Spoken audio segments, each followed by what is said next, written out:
नमस्कार साथियों, public career YouTube channel की तरफ से एक बार फिर आप सभी का मोस्ट वेलकम है। दोस्तों, आज की इस वीडियो में हम बात करेंगे उन 14 गाँवों के बारे में कि भाई जिनकी ज़मीन इस एयरपोर्ट में जानी है। जैसा कि दोस्तों आप लोगों को पता होगा कि शुरुआत में अनाउंस किया गया था कि 14 गाँव जाएंगे एयरपोर्ट में, और उनमें शुरुआत में मुकीमपुर और सिवारा, ठीक है, मुकीमपुर सिवारा एक गांव है और रामनेर दोस्तों शामिल थे। फिर हुआ क्या, इन दोनों गांवों को दोस्तों अधिग्रहण से बाहर किया गया और नया गांव ऐड कर दिया गया था दोस्तों इसमें, रणहेरा। अब सबसे ज़्यादा पूछा जाने वाला सवाल है कि मुकीमपुर सिवारा की और रामनेर की ज़मीन जाएगी या नहीं जाएगी। दोस्तों इसके बारे में पूरी तरीके से सस्पेंस है, यानी कि कहना मुश्किल है, 50-50 चांस हैं, ठीक है, जाएगी या नहीं जाएगी। एक हिसाब से लगता है कि भी जाएगी, क्योंकि 4007 हेक्टेयर ज़मीन का अधिग्रहण करना है।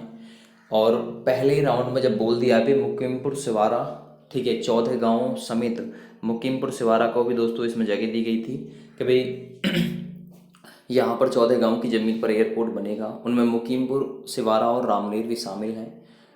अगर एक दो गांव और भी ऐसे हैं दोस्तों जो मेरी नज़रों से ओझल हैं अभी भी, तो मैं आप सभी से कहना चाहूँगा मुकीमपुर सिवारा वाले बिल्कुल भी दोस्तों परेशान ना हों।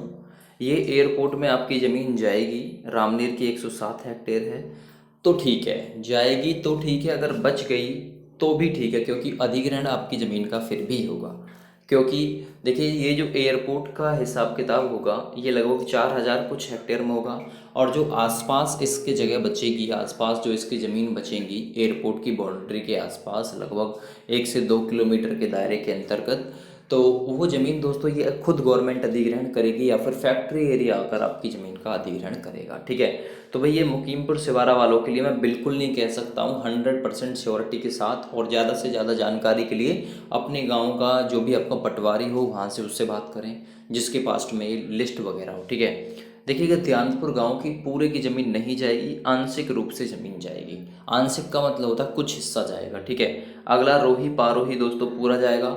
अब रोही पारोही में कुछ ज़मीन बच गई है, ठीक है, कुछ ज़मीन बच गई है। बहुत लोग कमेंट करके कहते हैं भी हमारी वो ज़मीन जाएगी नहीं जाएगी। देखिए कि चांस तो 90% जाने के हैं आपकी उस बची हुई ज़मीन को, 10% ऐसा हो सकता है कि वो भी बच जाए, ठीक है।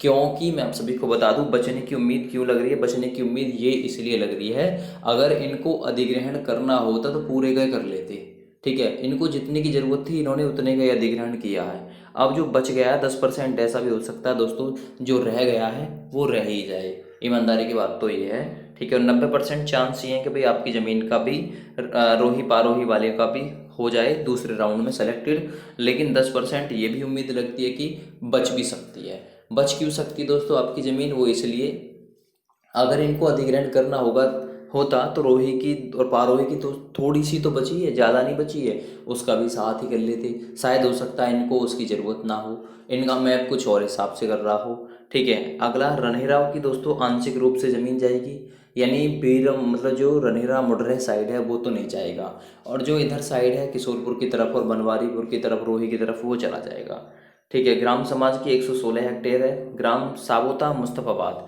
इसकी दोस्तों आंशिक रूप से ज़मीन जाएगी 182 हेक्टेयर के समथिंग में, ठीक है, जाएगी जरूर। एक गांव है दोस्तों ख्वाजपुर, इसकी ज़मीन जाने के चांस हैं 273 हेक्टेयर, और पूरा गांव जाएगा ये ख्वाजपुर, अगर अगर गया तो, ठीक है। वैसे उम्मीद लग रही है कि 99% ये गांव जाएगा, 1% की उम्मीद ये है कि ये गांव नहीं जाएगा। वहीं बात करें दोस्तों थोरा की, ठीक है, थोरा भी दोस्तों शामिल है इसमें।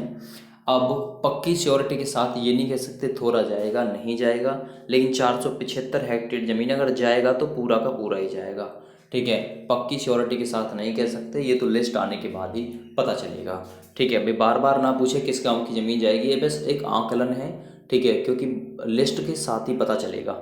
बनवारीबास दोस्तों 91 हेक्टेयर, पूरा हेक्टेयर मतलब पूरा हो गया। किशोरपुर भी पूरा हो गया, 267 हेक्टेयर को मुआवजा मिल गया।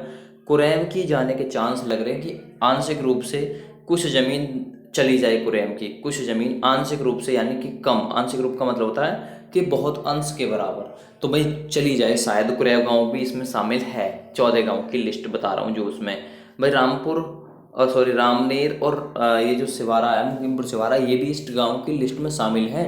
तो ये अपने आप ही को बाहर ना समझें, लेकिन डिपेंड करता है भाई नोएडा प्राधिकरण के ऊपर कि वो किस तरीके से अधिग्रहण करता है।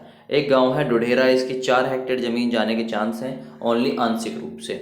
नगला गन्नीसी दोस्तों आंशिक रूप से, नगला गन्नीसी की जमीन जाने के भी चांस हैं और चली भी गई है आंशिक रूप से, नगला गन्नीसी वालों को तो मुआवजा भी मिल गया है। मुकीमपुर, सिवारा और रामनेर दोस्तों, ये अगर इनका मतलब अधिग्रहण हुआ तो पूरा का होगा, यानी इनकी ज़मीन बिल्कुल नहीं बचेगी। और मुझे भी लग रहा है कि भाई इनकी ज़मीन का अधिग्रहण 14वें मतलब 14 गाँव की लिस्ट के अनुसार हो जाए।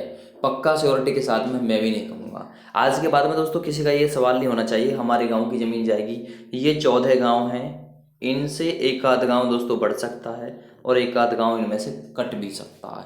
ये पक्की श्योरिटी नहीं है भाई 14 के 14 ही लेंगे भाई, उन्होंने मोहर नहीं लगा दी भाई 14 के 14 में बनाएंगे। अगर उनका 5 में काम चल रहा होगा तो 5 में चला देंगे, 10 में काम चल रहा होगा तो 10 में चला देंगे, ठीक है ना। और 14 की जगह 16 चाहिए होंगे तो 2 गाँव और बढ़ा लेंगे। वैसे लगता नहीं है कि भाई 14 गाँव ले पाएंगे ये, ठीक है, 14 गाँव का अधिग्रहण ये करेंगे। चलो और देखते हैं दोस्तों आगे, हमारे यूट्यूब चैनल को ज्वाइन करते रहें, यहाँ से आप सभी को इन्फॉर्म किया जाता रहेगा। Thanks for watching, have a great day.